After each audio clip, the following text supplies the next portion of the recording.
4 नवंबर को हरिहर मिलन का उत्सव है। वैकुंठ चतुर्दशी का दिन केवल ऐसा रहे। भगवान शिव जी ने कहा, नारायण केवल इतना सा वर दीजिए,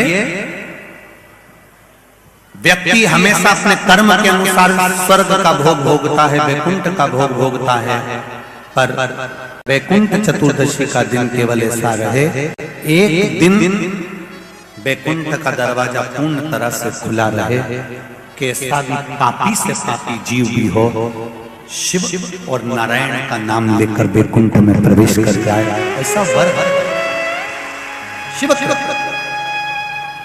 सबसे निवेदन है, बड़े आनंद के साथ में अपने घर में वैकुंठ चतुर्दशी का स्मरण करो। लड्डू गोपाल पर तुलसी दल और भगवान शिव पर बेलपत्री चढ़ाओ। चढ़ाकर थोड़ी देर रखने के बाद में जब रात्रि का समय हो, अगर ज्यादा रात तक नहीं जग सको 10-11 बजे तक, तो 9 बजे भी कर दोगे चल जाएगा। पर है इसमें निशा का वर्णन, मतलब 11 बजे के बाद ही चढ़ाया जाता है और ब्रह्म मुहूर्त के पहले। वैसे तो रात्रि के समय चढ़ाया, लगभग आधा घंटा पौन घंटा चढ़े रहने दो, उसके बाद में आपको बेलपत्री जो आपने चढ़ाई है, ठाकुर जी को तुलसी, भोलेनाथ जी को बेलपत्र, रात्रि को आधे घंटे के लिए हरिहर मिलन जब कराओ, एक घी का दिया लगा दीजिए, भगवान को विनती करो, श्रीमन नारायण का जाप करो, फिर श्री शिवाय नमस्तुभ्यं या ओम नमः शिवाय का जाप करो, या महामृत्युंजय का जाप करो, पंचाक्षर षडाक्षर मंत्र का जाप कर कर तुलसी दल उठाकर भगवान शिव को जब चढ़ाओ, तब श्रीमन नारायण या ओम नमो भगवते वासुदेवाय राम नाम कृष्ण नाम का जाप कर कर शिव जी को समर्पित कर दो।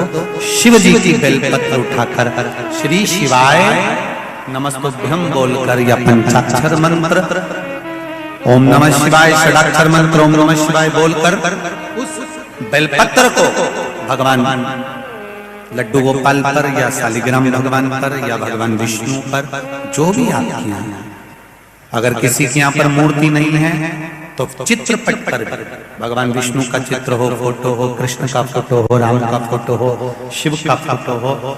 जरूरी नहीं कि आपके यहाँ अगर मूर्ति नहीं है तो आप मूर्ति खरीदने बाजार चले जाओ।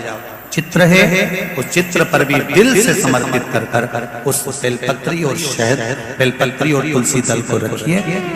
अगर साल भर वैसे ही रखना है किसी कार्य के लिए तो वैसे रखो, और अगर बच्चों के लिए तैयार कर रहे हो तो उसको शहद में डालकर रखकर बच्चों को अवश्य उसको चढ़ा।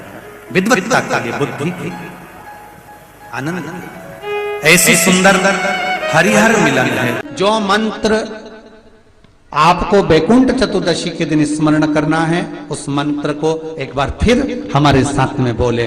ओम हीम ओम हरिणाक्षाय नमः शिवाय। ओम हीम ओम हरिणाक्षाय नमः शिवाय। इस मंत्र का स्मरण जीवन का सुख देगा।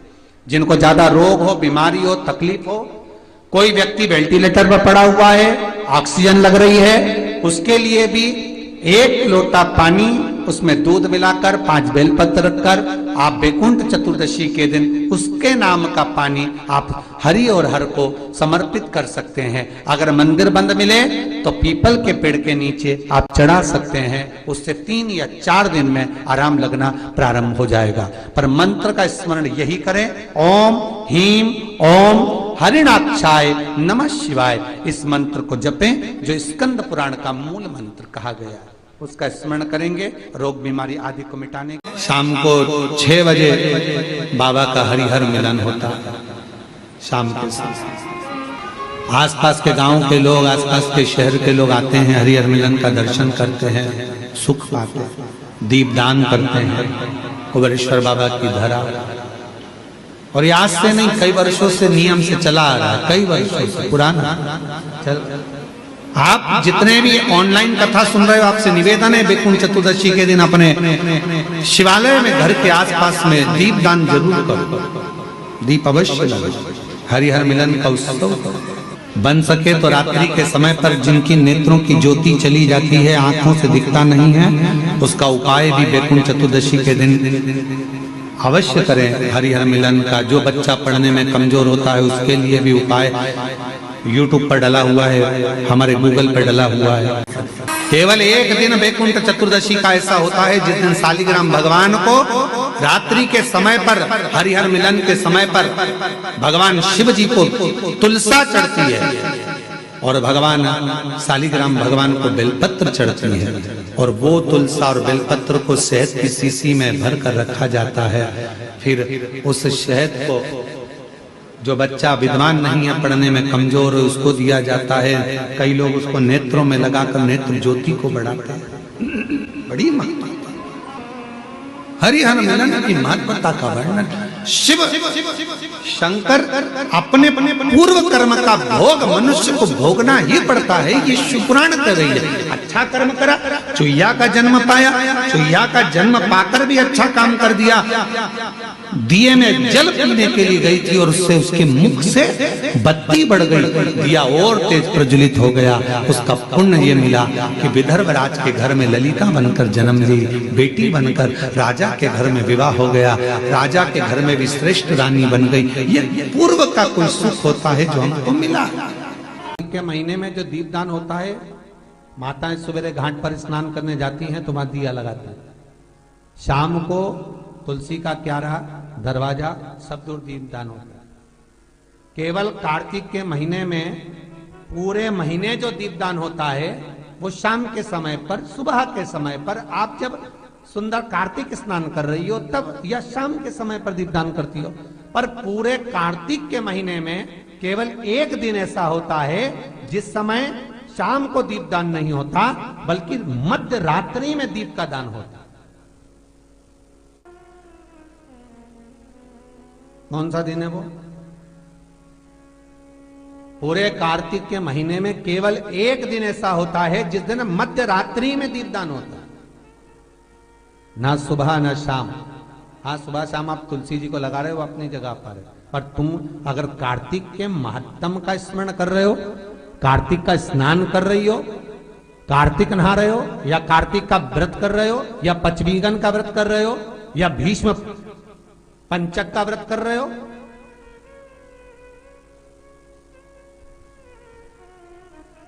या कार्तिक स्मरण का व्रत कर रहे हो, कार्तिक का अनुष्ठान कर रहे हो, तो उसमें एक दिन ऐसा होता है जिस समय सुबह शाम दीपदान का फल नहीं है, रात्रि के मध्य में दीपदान का फल है, और वो है वैकुंठ चतुर्दशी का दिन। पूरे कार्तिक के महीने में केवल एक ही दिन रहता है जिस दिन शाम के दीपदान का फल नहीं है, मध्य रात्रि के दीपदान का फल। दीपावली पर जो दिए लगाए वो 11 दिए, 21 दिए, 5 दिए, 7 दिए, ऐसे लगाए जाते हैं। एकादशी के दिन जो दीपदान करा उसमें 11 दिए, 7 दिए, 21 दिए, ऐसा दीपदान होता है। पर वैकुंठ चतुर्दशी का जो दिन है महाराज, इस दिन रात्रि को 11 बजे से लेकर 12:30 के बीच में दीपदान होता है, और 14 दिए का दान होता है महाराज। इसमें 14 दीप का,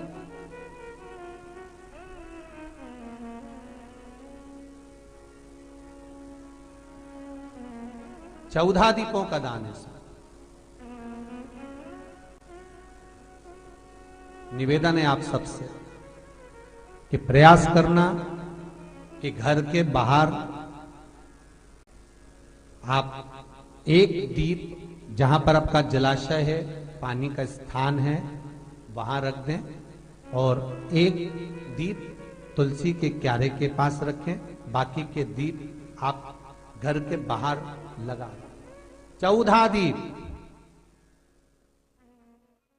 लगा रहे हो, कामना रखकर लगा रहे हो कि मेरी ये कामना है, तो वो दीप का, बाती का मुख अपनी ओर रखना, पर कोई कामना नहीं। हम भगवान को केवल इसलिए रिझा रहे हैं कि मेरा भोलेनाथ मेरा भंडार भरे और मेरे घर में सुख समृद्धि दे, तो दीप की बाती का मुख भगवान की ओर होना चाहिए।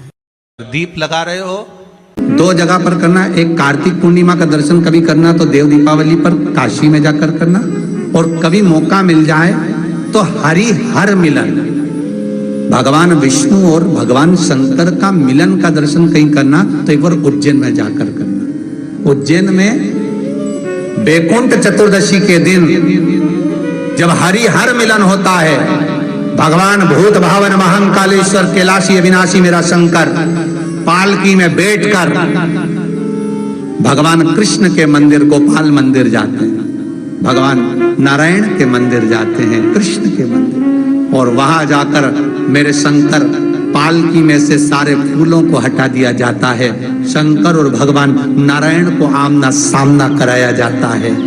आमना सामना कराते समय भगवान नारायण के गले की पुष्पमाला गिरती है, शंकर भगवान की बेलपत्र गिरती है, नारायण की वो माला तुलसी शंकर को चढ़ाई जाती है, शंकर की गिरी हुई बेलपत्र नारायण को चढ़ाई जाती है, और पालकी 7 बार घूमकर वापिस महाकाल की उस मंदिर में पहुंच जाती है। कभी और दुनिया के इतनी आतिशबाजी की शायद भारत की भूमि पर कहीं इतने फटाके फूटते होंगे जो उस समय पर फूटते हैं जब हरि और हर मिलते हैं उज्जैन नगरी।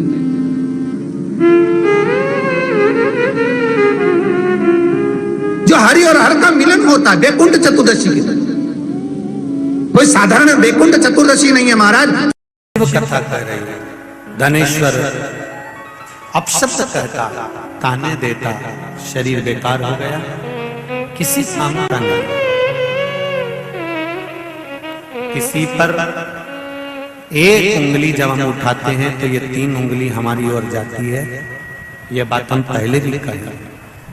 धनेश्वर इस चीज का स्मरण नहीं कर पाया कि हम गंगा नहाने वालों पर, नर्मदा नहाने वालों पर, कथा सुनने वालों पर, भजन करने वालों पर उंगली उठा रहा है। शरीर में रोग हो गया, बीमार पड़ गया, पिता बड़े दुखी थे। धनेश्वर के पिता ने ये विचार करा कि आखिर इसका उद्धार कैसे होगा। रोज धनेश्वर अपशब्द कहता था, रोज उंगली उठाता था, रोज गालियां देता था, रोज ताने देता था। आज उसको नहीं मालूम था कि वैकुंठ चतुर्दशी का दिन है। काय का दिन है? जम के बोलो जरा, वैकुंठ चतुर्दशी का दिन। ये धनेश्वर को नहीं मालूम था। उसका रोज का नियम था, जो नदी नहाने जाए, नर्मदा नहाने जाए, गंगा नहाने जाए, कथा सुनने जाए, या मंदिर जाए, या देवालय जाए, या कोई सत्संग करे, या भजन करे, और या शब्द कहता फिरे। तो धनेश्वर आज फिर एक भक्त स्नान कर आ रहा था, जल का पात्र हाथ में था, सुबह का समय था, शिव जी को जल चढ़ा रहा था। शिवालय में जल चढ़ाते चढ़ाते धनेश्वर ने आज कुछ कहा नहीं है, आज कुछ नहीं कहा, पर धनेश्वर ने उस जल चढ़ाने वाले का सुबह के समय पर केवल जल चढ़ाते समय मुख देखे, और मुख देखा।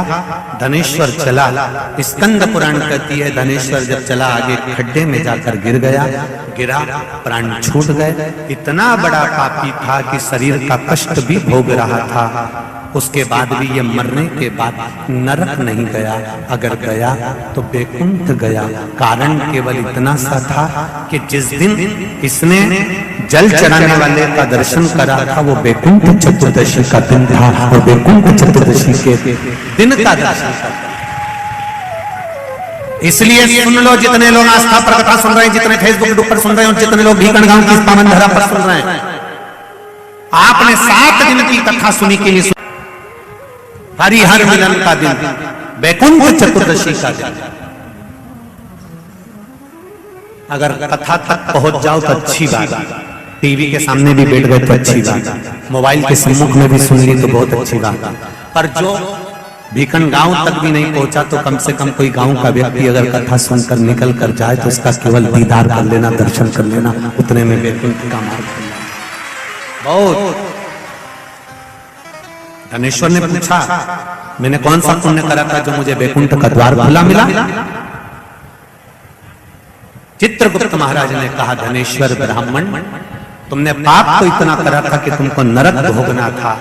केवल वैकुंठ चतुर्दशी के दिन स्नान कर कर आ रहे व्यक्ति का, शिवजी पे जल चढ़ाते हुए आ रहे व्यक्ति का मुख का दर्शन कर लिया था। इसलिए वैकुंठ चतुर्दशी हरिहर मिलन का दिन है। वैकुंठ चतुर्दशी के दिन भगवान विष्णु और भगवान शंकर, इन दोनों का गुणगान होना चाहिए, दोनों का भजन होना चाहिए, दोनों का मंत्र जाप होना चाहिए, दोनों का स्मरण। आप सबसे निवेदन है, कल हरिहर मिलन के दिन आपके घर में शिवलिंग होगा और लड्डू गोपाल होंगे। रात्रि के समय पर, शाम को नहीं, मध्य रात्रि, अगर नींद खुली रहे तो 11 बजे के बाद में, रात्रि को 11 के बाद, अगर नींद खुली रहे, नींद नहीं खुली रहे तो फिर तुम रात को 8-9 बजे चढ़ा के भी सो जाओ तो कोई बात नहीं हो, भगवान तो बोलेगा। शंकर भगवान पर पहले बेलपत्री चढ़ाना, लड्डू गोपाल के सामने तुलसी का दल चढ़ाना, अपने मन की कामना कर कर हरिहर मिलन कराना। थोड़ी देर तक या तो सवेरे के समय ही चढ़ा दो, दिन भर चढ़े रहने दो, रात्रि के समय पर जब फ्री हो जाओ तब घी का दिया लगाकर बेलपत्री उठाना, वो उठाकर भगवान शालिग्राम जी पर या लड्डू गोपाल पर या मेरे कृष्ण पर या नारायण पर या भगवान विष्णु पर, जो भी तुम्हारी मूर्ति हो लड्डू गोपाल की आदि की, उन पे चढ़ा देना और भगवान की तुलसी उठाकर अपनी कामना कर कर मेरे देवाधिदेव महादेव के शिवलिंग पर चढ़ा देना। रात्रि को ही हो सके तो ब्रह्म मुहूर्त तक, अगर नींद खुली रहे तो उठा लेना, नींद खुले तो रात को ही, रात्रि के समय ही उस बेलपत्री और तुलसी को संभाल के रख लेना। वही बेलपत्री तुलसी विद्या के लिए, और जो बच्चा माइंड से तकलीफ में रहता है, जो बच्चा पलंग पर गंदगी करता हो या जिसका विवेक बुद्धि स्थिर नहीं रहती हो, उसके लिए ये बेलपत्री और तुलसा हमेशा कार्य आती है। कल वही वैकुंठ चतुर्दशी का दर्शन आप भाव से, आनंद से अपने अपने घरों में करें, भक्ति के साथ, आनंद के साथ। शिव कथा करें। धनेश्वर पूछ रहा है कि मेरे प्राण छूटे, मैंने तो पाप करा था, फिर ये वैकुंठ का तो कहा। केवल भगवान विष्णु ने काशी में जाकर भगवान शंकर की आराधना मणिकर्णिका के घाट पर करी थी। शंकर भगवान ने अपना सुंदर भाव सुदर्शन चक्र भगवान विष्णु को दे दिया था और भगवान विष्णु ने अपना नेत्र भगवान शंकर को दे दिया था। तब भगवान विष्णु ने कहा था देवऋषि नारद से, नारद पूरे वर्ष में केवल एक दिन ऐसा रहेगा वैकुंठ चतुर्दशी का, जिस दिन मेरा दरवाजा 24 घंटे खुला रहेगा, जो पापी से पापी जीव है वो भी प्रवेश करेगा। ये वैकुंठ प्रयास करो। कल शिव जी के मंदिर में जाकर एक लोटा जल अवश्य चढ़ा, भगवान नारायण का स्मरण करें, राम नाम, कृष्ण नाम, शिव नाम, भगवान की भक्ति का भजन कीर्तन करें। धनेश्वर के प्राण छूटे परम पद पाया। वैकुंठ में भगवान का भजन नहीं होता। वैकुंठ में तो आपको एक अच्छा सुंदर सा रूम दे दिया जाता है और वहां जाकर अपना आराम करिए, विश्राम करिए, समय पर आपके लिए भोजन पहुंच जाता है। और जिस दिन आपका पुण्य समाप्त होता है उस दिन आपको धक्के मारकर वैकुंठ से वापस फेंक दिया जाता है। जब आपका पुण्य, और शिव महापुराण की कहती है, कथा कह रही है, भगवान से नहीं डरना मत डरो, गुरु से नहीं डरना मत डरो, धर्म और शास्त्रों से नहीं डरना मत डरो, वेद और पुराण से नहीं डरना मत डरो, माता पिता से नहीं डरना मत डरो, घर के बुजुर्गों से नहीं डरना मत डरो। और शिव महापुराण की कथा कहती है अपने कर्म से जरूर डरना, क्योंकि कर्म का भोग तो परमात्मा को भी भोगना पड़ता है। क्योंकि कर्म एक ऐसा प्रखर है जिसका भोग मनुष्य को भोगना है।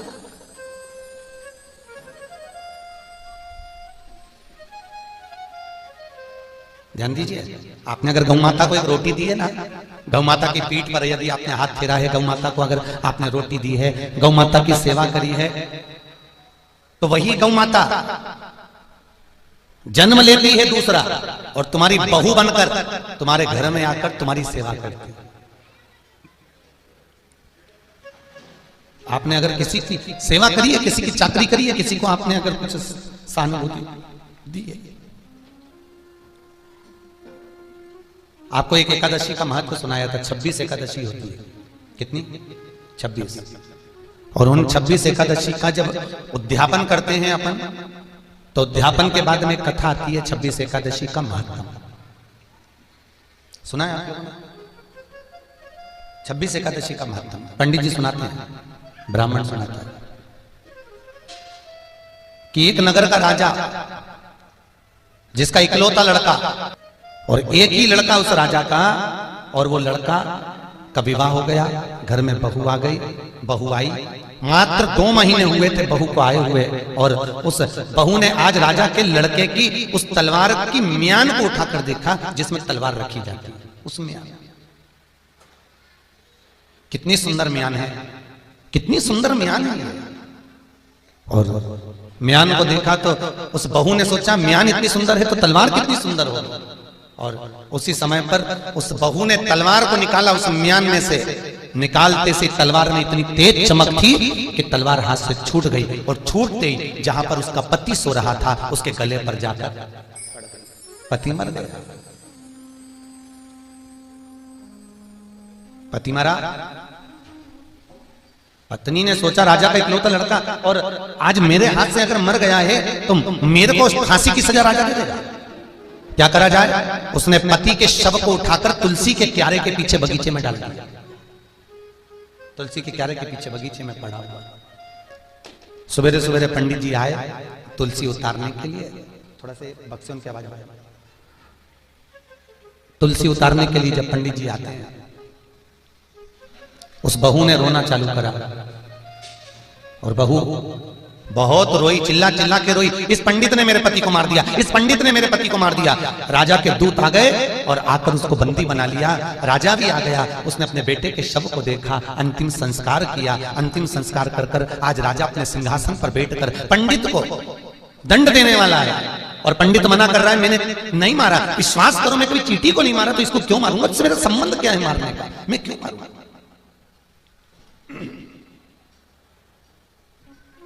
राजा को लगा कि ये पंडित कभी जिंदगी में किसी को अपशब्द नहीं करा, कभी किसी के लिए आड़ी टेढ़ी बात नहीं कही, कभी किसी को ताना नहीं दिया,